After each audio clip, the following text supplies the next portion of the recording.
පතිංචියටද Hello guys, welcome to Chamakola YouTube channel. ඉතින් අද අපි කතා කරන්න යන්නේ වස්තිලාගේ ධෝනි සම්බන්ධ රාමනාදන් බෝත්සු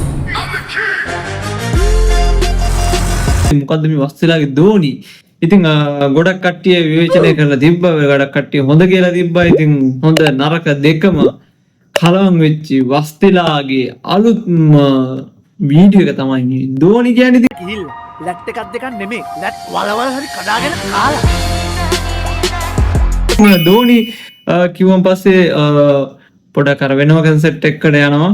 ඉතින් මගේ මතේ නම් ඉතින් YouTubersලා මේ ඉන්නේ ඉතින් වස්ති කියන්නේ ෆිල්ම් ප්‍රොඩක්ෂන් යන්නේ නෙවෙයි. ඉතින් වස්ති කියන්නේ YouTuber කෙනෙක්. ඉතින් අපි මේ දේවල් ගැන කතා කරද්දී ඉතින් අපි බලමු වස්තිලාගේ ධෝනි වීඩියෝ එකට මොන වගේ කමෙන්ට් ඇවිල්ලා තියෙන්නේ කියලා. අපි ටිකක් බලලා ගමන් කතා කරමු. කෙහෙල් පත්තර පැකිලි තෙල්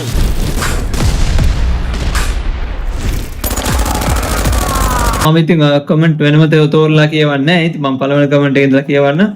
කිසිම තේරුමක් නැති බලපු දිගම වීඩියෝ එක මෙලෝ රහක් නැහැ. අනුස්ක දුලාජය මාත් දෙක තරහ වෙන්න එපා. මම මේ ඇත්තම කතාව කියන මොකද මම වස්තිලාගේ වීඩියෝස් වලට පට්ට මාසය වගේම මම එයාලගේ ප්‍රොමෝෂන් එයාලා නොදැනුවත් මම කරලා තියෙනවා. මගේ ඉස්සල්ලාම YouTube channel එකකට මම වස්තිලාගේ behind in අරගෙන මම වීඩියෝ එකක් කරලා තියෙනවා. ඉතින් ඒත් එක මේක බලද්දී කමෙන්ට් ටික දකිද්දි පොඩ්ඩක් දුකයි. ඉතින් කමෙන්ට් එක බලමු. මම ටික බලන්න යමු. කමෙන්ට් එකක් දාලා තියෙනවා. ඉතින් විනාඩි 38ක් ස්කිප් නොකර බැලුවේ ආතල් කෑල්ලක් තිබිලා මිස් වෙයි කියලා. ඉතින් විනාඩි 38ක්ම ස්කිප් නොකර බලලා තියෙන්නේ. ඉතින් ආතල් කෑල්ලක් තියේ කියලා. ඉතින් අපරාධේ ඉතින් මම වගේ මේ ගොංකොම කරපු තව එවුන් සිටියද කියලා කමෙන්ට් එකක් දාලා තියෙනවා.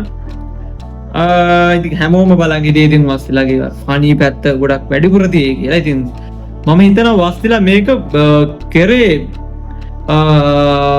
ෆනි පැත්තත් ඇත්තටම සක්සස් වෙයි කියලා. මේක මිනිස්සු වැරදගත්තු නැති ප්‍රශ්නයක් තමයි තියෙන්නේ.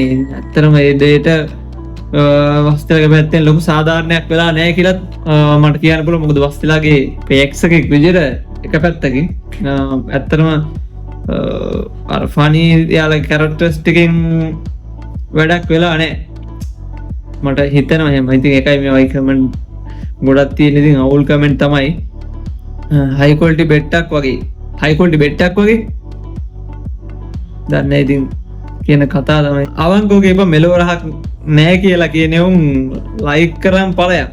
නෙගටිව් පොසිටිව් පැටලලා තියෙන්නේ. මට දැන් හොයාගන්න බෑ ඇත්තටම හොඳ කමෙන්ට් මොනවද තියෙන්නේ කියලා. ඉතින් ඒ ලෙවල් ලියන සෙට් එක ගැම්මර ලයික් එකක් දාගෙන යමු. කිසිම තේරුමක් නැතුව ඇයි බැලුවේ කියලා කල්පනා කරන මං. හරි අපි දැන් කතා කරමු. ඉතින් දැන් මෙතන ඔක්කොම පස්සේ බලන සෙට් එක කො 1 මිලියන් ගහමු. පස්සේ බලන සෙට් එක කො ඉතින් පළවෙනි දවසේම 1 මිලියන් ගහනවා. ඒක සාමාන්‍ය දෙයක්. ඉතින් වස්තිලාගේ වීඩියෝ එකක් ඉතින් 1 මිලියන් ගහන්න නැත්නම් වැඩක් නැහැ නේ. අනිවාර්යයෙන් 1 මිලියන් ගන්න. ඉතින් මේව ඉතින් අනුස්ක දුලාජ් අපිට මට කියන්න දෙන්නේ පෞද්ගලිකව.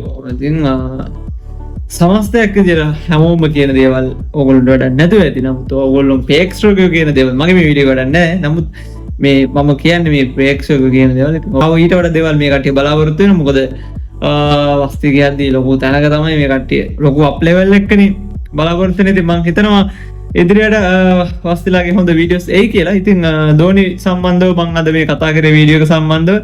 ඉතින් මේකට ඉතින් ගොඩක් නරක කමෙන්ට් තමයි වෙලා තියෙන්නේ. ඉතින් මම බලාපොරොත්තු වෙන ඉක්මනටම හොඳ කමෙන්ට් වැඩන.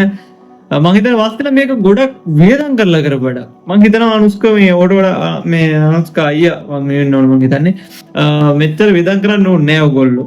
ඕගොල්ලෝ අර ක්වොලිටි වැඩක් කියලා ක්වොලිටි ප්‍රොඩක්ෂන් එකක් ලංකාවට දෙන්න හදන එක අපිට තේරෙනවා. ඕක නැතුව නෙවෙයි. නමුත් ඕගොල්ලන්ට තේරෙනව නේද? අර ක්වොලිටි එකයි ඕගොල්ලෝගේ තියෙන අයිඩියා එකත් පොඩ්ඩක් මිස්ටේක් වෙලා වගේ ගතියක් අපිට තේරෙනවා. ඉතින් ඉතර වැඩ කටයුතු ටික හොඳින් කරගෙන යන්න කියලා මම ඕගොල්ලන්ට විශ් කරනවා. ඉතින් ඒත් එක්කම ධෝනි වීඩියෝ එක ගැන මොකද හිතන්නේ කියලා අනිවාර්යෙන් මේ වීඩියෝ එක බලපු කට්ටිය කමෙන්ට් එකක් දාගෙන යමු. එහෙනම් චමෝකෝ ලයිව් වීඩියෝ කරගෙන එක හැමෝම පරිස්සමෙන් ඉන්න. ජය ජය වේවා.